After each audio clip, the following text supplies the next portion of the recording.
প্রিয় দর্শক মণ্ডলী, আমরা এই ভিডিওটির মাধ্যমে আপনাদেরকে দেখাবো কিভাবে শিঙা তৈরি করা হয়। শিঙা একটা মিষ্টি জাতীয় খাবার যেটা কার্তিক পূজায় আর কি ব্যবহার করা হয়। এছাড়া কালী পূজা বা বিভিন্ন উৎসবে এই আপনার শিঙাটা আর কি ব্যবহার করা হয়। তো এই শিঙা তৈরির জন্য প্রথমেই আমাদের চিনি দরকার। তো চিনিটা বেশ কিছুক্ষণ ধরে প্রায় 40 থেকে 45 মিনিট জ্বালাতে হবে। এটা সার্স এর মধ্যেই আর কি আপনার শিঙা তৈরি করা হয়। তো প্রিয় দর্শক মণ্ডলী, এই শিঙা তৈরির জন্য যে এই যে কাঠের যে ছাঁচের যে অংশটা, এটা চারটা খণ্ড একত্রিত করে আপনার দড়িতে বাঁধতে হবে। তো এরকম ভাবে চারটা আপনার কাঠের খণ্ড একত্রিত করলে পরে মাঝে একটি ফাঁকা অংশ হবে এবং সেখানে নকশা দেওয়া থাকে আর কি। এরকম করে করে দড়ি পরাতে হবে এবং যাতে এটা খসে না যায়, বা আমাদের যে শিঙা, যে মিষ্টির যে বড় শিঙা আপনার বিশেষ করে যেটা একদম গোল করে টুপির মতন হয়, এরকম করে করে আপনার টাইট দিতে হয়। আর অন্যদিকে তো আপনার চিনির রস আর কি জাল হচ্ছে এবং সেটা একটা নির্ধারিত একটা পর্যায় পর্যন্ত এইটা জাল দিতে হয়। তো এরকম করে যখন আমাদের ছাঁচ তৈরি হবে এবং পরে আমরা ওই এর মধ্যে আর কি চিনির রস ঢালতে হবে। তো এটা একটু কষ্টকরই। তো এরকম ভাবে আপনার টাইট দিতে হবে যাতে আপনার এইগুলো খসে না যায় আর কি। আর এদিকে তো চিনির জাল হচ্ছে এবং একটা পর্যায়ে চিনির জাল যখন হয়ে যাবে তখন ছোট্ট একটা আপনার কড়াইতে নিয়ে এরকম ভাবে ঘোরাতে হবে যাতে একটা শেপে আসতে পারে, মানে একটা মাধ্যমে আসতে হবে। এরকম ভাবে যেটা আমরা দড়িতে বেঁধেছিলাম এর মাঝে আর কি ফাঁকা রয়েছে, এর মধ্যে দিব। দেওয়ার পরেই চিনির যে রসগুলো দেখছেন এবং এইগুলো মূলত আপনার এই ছাঁচের মধ্যে ঢালতে হবে। তো দেখেন কিভাবে ঢালে আর কি, কিভাবে তৈরি করা হয়।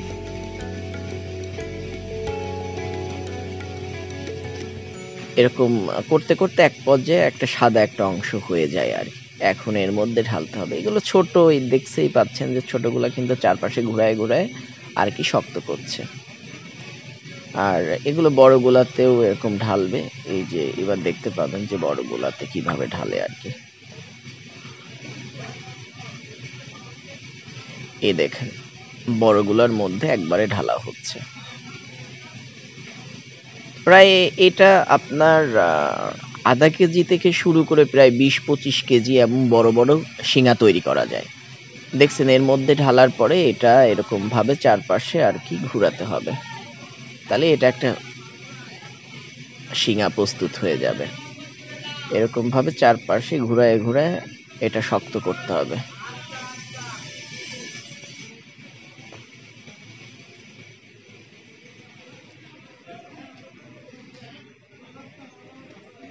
যে চারপাশে ছাড়াই দিচ্ছে, ছাড়াই দেওয়ার পর এটা বেশ কিছু টাইম আপনার ঠান্ডা করার জন্য একটা স্থানে আর কি রেখে দিতে হবে। প্রায় আপনার 15-20 মিনিট এরকম ভাবে আর কি রাখতে হবে। যখন 15-20 মিনিট হয়ে যাবে তখন এটা এইখানে এনে খুলতে হবে। এই যে যেরকম ভাবে আমরা দড়ি টাইট দিয়েছিলাম ওইটা আস্তে আস্তে এখন খুলতে হবে। আমাদের আর কি শিঙা প্রস্তুত হয়ে গেছে আর কি। এখন আমরা দেখতে পাচ্ছেন যে কিভাবে খুলে দেখেন।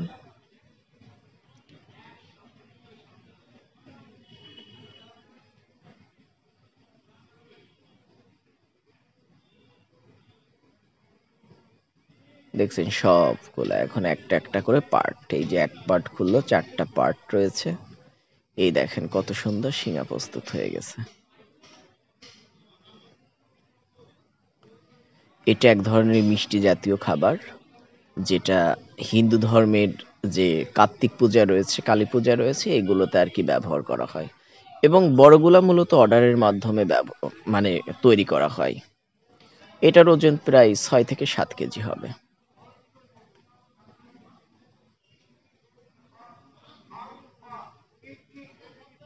দেখেন কত সুন্দরভাবে একটা নকশা, কত সুন্দরভাবে প্রস্তুত করা হয়েছে। এবং এটা যখন বিক্রি হবে তখন আর কি পেপার দিয়ে সুন্দর করে মোড়াতে হবে। আপনার মোড়ানোর পরে গার্ডার পেঁচায় দিতে হবে এবং এটা ওজনে যতটুক হবে দেখতে পাচ্ছেন যে 6.67 অর্থাৎ প্রায় 6.75 কেজি বা 6.5 কেজি প্লাস। প্রিয় দর্শক মণ্ডলী, এই ছিল শিঙা তৈরির একটি কৌশল। আমাদের ভিডিওটি ভালো লাগলে অবশ্যই শেয়ার করবেন। ভালো থাকবেন।